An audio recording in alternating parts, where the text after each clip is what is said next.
Hello, welcome to Gautam coding. तो इस video में हम देखेंगे कि एंगुलर 11 का इंस्टॉलेशन कैसे करते हैं। तो एंगुलर 11 को इंस्टॉल करने के लिए हमको चार चीज़ का ज़रूरत पड़ेगा। सबसे पहला नोड.जेएस। नोड.जेएस हमको JavaScript run time environment provide करेगा एंगुलर को रन करने के लिए। दूसरी चीज़ की जो हमको ज़रूरत पड़ेगी वो होगा angular CLI। Angular CLI command line interface होता है एंगुलर के लिए। इससे हम new services, routes, components etcetera create कर सकते हैं और एंगुलर को स्टॉप, स्टार्ट और मैनेज कर सकते हैं। तीसरी चीज़ हमको ज़रूरत पड़ेगी एक कोड एडिटर की जिसके अंदर हम एंगुलर का कोड लिख सके और चौथा हमको पड़ेगा एक ब्राउज़र का जहाँ पे हम एंगुलर की ऐप को टेस्ट और व्यू कर सकें। तो इंस्टॉलेशन करने के लिए हमको सबसे पहले नोड.जेएस की ज़रूरत पड़ेगी, उसके बाद एंगुलर CLI की। तो सबसे पहले हम नोड.जेएस इंस्टॉल कर लेते हैं और नोड.जेएस नोड पैकेज मैनेजर के साथ इनबिल्ट आता है, तो हमको इसको अलग से नहीं इंस्टॉल करना पड़ेगा। नोड.जेएस इंस्टॉल करेंगे उसके साथ ही हमको नोड पैकेज मैनेजर मिल जाएगा। तो सबसे पहले नोड.जेएस इंस्टॉल करने के लिए हमको गूगल पे जाके नोड.जेएस सर्च करना होगा और नोड.जेएस की ऑफिशियल वेबसाइट से हमको LTS वर्जन डाउनलोड करना है, यानी कि लॉन्ग टर्म सपोर्ट वर्जन। और ये 15.6 करंट वर्जन चल रहा है और 14.15 लॉन्ग टर्म सपोर्ट वर्जन चल रहा है। तो सबसे पहले हम जो है LTS वर्जन ही इसका डाउनलोड कर लेते हैं। नोड.जेएस डाउनलोड होने के बाद इसको हम ओपन करेंगे और इंस्टॉल करेंगे। नेक्स्ट, एक्सेप्ट करेंगे लाइसेंस। नेक्स्ट, प्रोग्राम फाइल्स में ही हमको इंस्टॉलेशन चाहिए। इसके साथ हमको नोट पैकेज मैनेजर इसके इनबिल्ट मिल जा रहा है, यानी कि हमको अलग से नोट पैकेज मैनेजर इंस्टॉल नहीं करना पड़ेगा। उसके बाद हम नेक्स्ट करेंगे। Next, install. नोड.जेएस हमारा इंस्टॉल हो गया। अब दूसरा चीज हमारा आता है एंगुलर का CLI इंस्टॉल करना। तो एंगुलर का CLI हम नोड पैकेज मैनेजर के थ्रू हम इंस्टॉल कर सकते हैं। इसको इंस्टॉल करने के लिए सबसे पहले हम अपना कमांड प्रॉम्प्ट खोलेंगे और कमांड प्रॉम्प्ट में हम पहले नोड का वर्जन चेक कर लेंगे कि नोड इंस्टॉल हुआ है कि नहीं। नोड का वर्जन चेक करने के लिए node space dash dash version लिख के हम एंटर करेंगे, तो हमारा नोड का वर्जन आ गया, यानी कि ये नोड.जेएस इंस्टॉल हो गया है।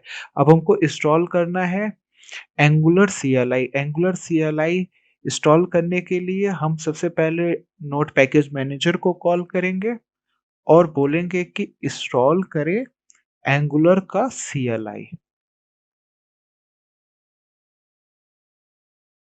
और इसको हमको ग्लोबली इंस्टॉल करना है, तो इससे पहले हम एक टैग दे देंगे -G का, तो ये ग्लोबली हमारे कंप्यूटर पे इंस्टॉल हो जाएगा। एंगुलर CLI का वर्जन चेक करने के लिए हम कमांड लिखेंगे वर्जन। वर्जन लिखेंगे तो हम यहाँ पे देखेंगे कि एंगुलर CLI हमारा इंस्टॉल हो चुका है, नोड भी हमारा इंस्टॉल हो चुका है। ये दो मैंडेटरी चीज हमारी इंस्टॉल हो गई। अब तीसरी चीज हमको चाहिए एक कोड एडिटर। तो कोई भी हम कोड एडिटर यूज कर लेते हैं। अभी के लिए हम विजुअल स्टूडियो कोड यूज करते हैं क्योंकि ये इजी भी है और फ्री भी है। इसको डाउनलोड करने के लिए हम स्टेबल बिल्ड विंडोज का डाउनलोड कर लेते हैं। ये डाउनलोड हो गया। विजुअल स्टूडियो कोड इंस्टॉल करते वक्त हम थोड़ा ध्यान देंगे क्योंकि हमको कुछ इसमें चेंजेस करने हैं। तो सबसे पहले हम टर्म एंड कंडीशन एक्सेप्ट करेंगे। पाथ हमारा सेम ही रहेगा, नेम हमारा सेम ही रहेगा। अब यहाँ पे जो है हमको सेलेक्ट करना है ओपन विथ कोड। ये दोनों ऑप्शन सेलेक्ट करने के बाद हमको राइट क्लिक करने पे एक ऑप्शन मिल जाएगा। जैसे यहाँ पे open folder as PHP store में, वैसे ही हमको एक ऑप्शन मिल जाएगा open with visual studio code किसी भी डायरेक्टरी के अंदर। तो इसको हम टिक लगा लेंगे और नेक्स्ट करेंगे इंस्टॉल। यहाँ पे हमारा विजुअल स्टूडियो कोड इंस्टॉल हो जाएगा। ये हमारा विजुअल स्टूडियो कोड इंस्टॉल हो गया। इसको अभी हम लॉन्च नहीं करते हैं। अब हमारे पास नोड.जेएस, एंगुलर CLI और विजुअल स्टूडियो कोड तीनों चीज डाउनलोड हो गया है। तो अब हमको एक न्यू एंगुलर का एप्लीकेशन बनाना है। तो न्यू एंगुलर का एप्लीकेशन बनाने के लिए सबसे पहले हम एक फोल्डर बना लेंगे एंगुलर एप्स नाम से। या आप किसी भी नाम से फ़ोल्डर बना सकते हैं। इसके अंदर हमारी जितनी भी एंगुलर की ऐप्स होगी हम वो स्टोर करेंगे। इस डायरेक्टरी को ओपन करने के बाद हमको यहीं पे एक एंगुलर का एप्लीकेशन बनाना है, तो हम सबसे पहले राइट क्लिक करेंगे और ओपन विथ कोड कर देंगे। तो ये directory directly visual studio code के अंदर ओपन हो जाएगी। अब यहाँ पे हम टर्मिनल खोल लेंगे, न्यू टर्मिनल, ओके। अब यहाँ पे न्यू टर्मिनल में हम देखेंगे कि हम ऑलरेडी इसी डायरेक्टरी के अंदर हैं, तो अब हम यहाँ पे कमांड लिख सकते हैं। या तो आप डायरेक्टली यहाँ से टर्मिनल खोल के कमांड लिख सकते हैं एंगुलर CLI का, या फिर आप यहाँ पे ओपन कर सकते हैं अपना शिफ्ट दबा के, राइट क्लिक करेंगे तो ओपन पावरशेल विंडो हियर आ जाएगा। तो यहाँ से भी हम कोड लिख सकते हैं, लेकिन हम क्योंकि ऑलरेडी विजुअल स्टूडियो कोड हमारे पास है तो हम डायरेक्टली इसी के टर्मिनल से हम अपना एंगुलर CLI का कमांड रन करेंगे। एंगुलर का न्यू ऐप बनाने के लिए हमारे पास कमांड होता है ng। ng का फुल फॉर्म होता है एंगुलर। ये शॉर्ट फॉर्म इसलिए लिखा जाता है ताकि इजीली हम टाइप कर सके। ng new space. अब इसके बाद हमको देना है ऐप नेम, यानी कि ऐप का नाम हमारे क्या होगा। तो अभी हम दे देते हैं फर्स्ट ऐप। इस नाम से हम एक ऐप बनाते हैं एंगुलर का फर्स्ट ऐप नाम से, ng स्पेस न्यू। अब एंटर जैसे ही हम दबाएंगे, एंटर करेंगे तो ये पूछेगा कि स्ट्रिक्टर मोड में हमको ये ऐप चाहिए कि नहीं। तो स्ट्रिक्ट मोड में हमको ये ऐप चाहिए तो हम यस कर देंगे। इसके बाद पूछेगा कि ऐप के अंदर एंगुलर राउटिंग होगी कि नहीं होगी, यानी कि हमको राउटिंग की प्री बिल्ट फाइल्स चाहिए कि नहीं। तो हमको यहाँ पे प्री बिल्ट फाइल्स चाहिए राउटिंग के लिए, तो हम यस कर देंगे। अगर हम यहाँ पे नो भी करते हैं तो हम बाद में एंगुलर की राउटिंग फाइल्स क्रिएट कर सकते हैं। तो अभी फिलहाल हमको चाहिए तो हम यस कर देंगे। अब यहाँ पे पूछेगा कि आपको किस टाइप का स्टाइल शीट चाहिए, CSS चाहिए, SCSS चाहिए, सास चाहिए, लेस चाहिए, स्टाइलस चाहिए। तो अभी हमको सिंपली CSS चाहिए तो हम सिंपली CSS सेलेक्ट करके एंटर दबा देंगे।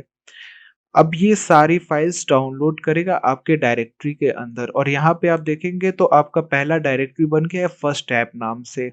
इस डायरेक्टरी के अंदर सारी हमारी एंगुलर की फाइल्स डाउनलोड हो रही हैं। इसको डाउनलोड होने में थोड़ा टाइम लगता है, 2 से 3 मिनट।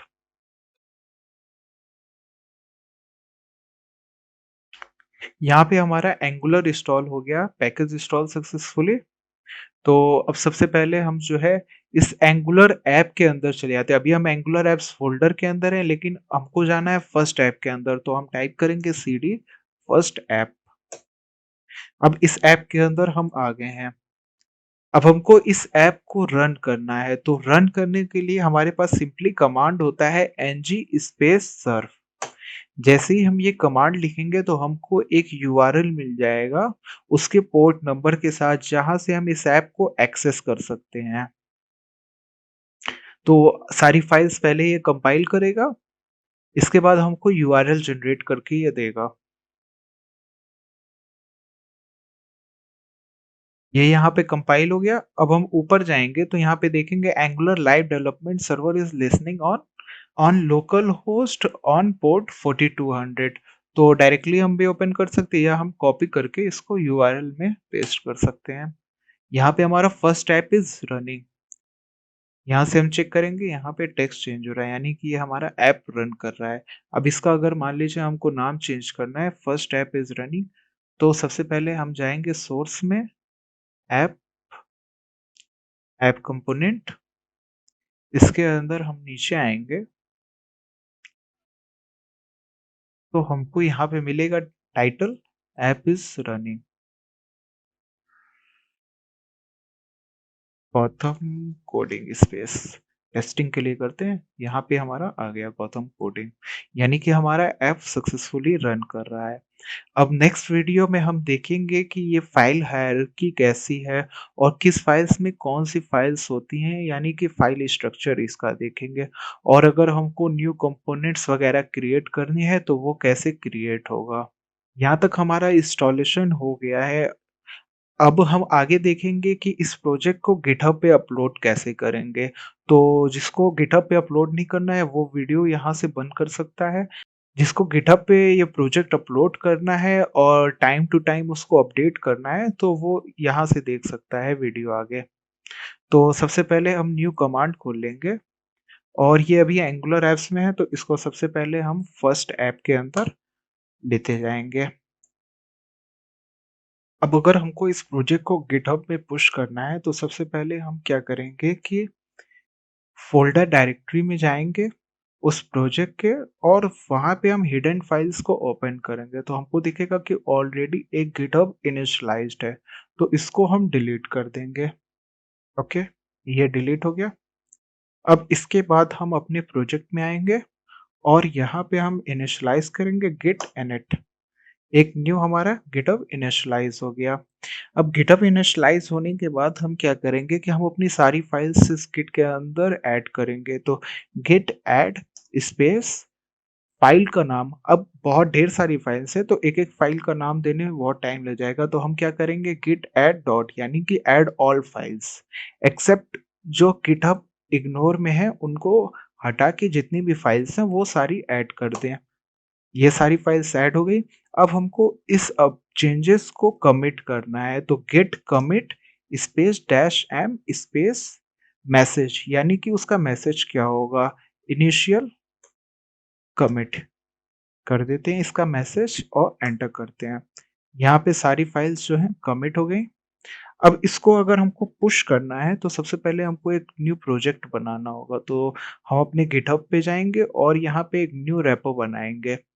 यहाँ पे रिपॉजिटरी का नाम दे देते हैं Angular first project. Okay, and description दे देते हैं दिस इज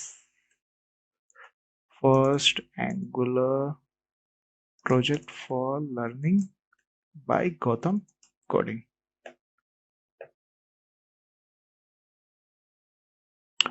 रेडमी फाइल नहीं चाहिए क्योंकि हमारे पास ऑलरेडी रेडमी फाइल यहाँ पे बनी हुई है। अब हम क्या करेंगे क्रिएट रिपॉजिटरी कर देंगे और यहाँ पे ये ऑलरेडी सारे कमांड्स दिखाएगा, तो हम गेट इनिशियलाइज़ भी कर चुके हैं, रेडमी फाइल हमको चाहिए नहीं, कमिट भी कर चुके हैं। अब हमको ब्रांच चेंज करना है, तो हम ब्रांच चेंज कर लेते हैं, गिट ब्रांच मेन। अब हम स्विच कर गए हैं मास्टर से मेन ब्रांच में और यहाँ पे हमको इसका रिमोट का ओरिजिन देना है इस प्रोजेक्ट का पार्टिकुलर, तो इसका हम ओरिजिन दे देंगे और अब हम पुश कर देंगे git push dash U origin master होता है, लेकिन क्योंकि हमारी करंटली ब्रांच यहाँ पे मेन दिख रही है, तो हम मेन ब्रांच में कर देंगे पुश। जैसे ही हम पुश करेंगे, तो ये सारी फाइल्स जो है गिटहब पे हमारे आ जाएगी। यहाँ पे आ गया इनिशियल कमिट नाम से 2 मिनट पहले और ये हमारा फर्स्ट स्टेप हो गया। अब जो भी हमको चेंजेस करना होगा, हम चेंजेस करने के बाद डायरेक्टली जो है गिट ऐड डॉट या पार्टिकुलर फाइल जो भी हम चेंज किए रहेंगे, उस फाइल का नाम देके हम कमिट करके डायरेक्टली फिर से पुश कर सकते हैं इस प्रोजेक्ट को। और अगर कोई भी डाउट हो इंस्टॉलेशन के रिगार्डिंग तो आप कमेंट कर सकते हैं।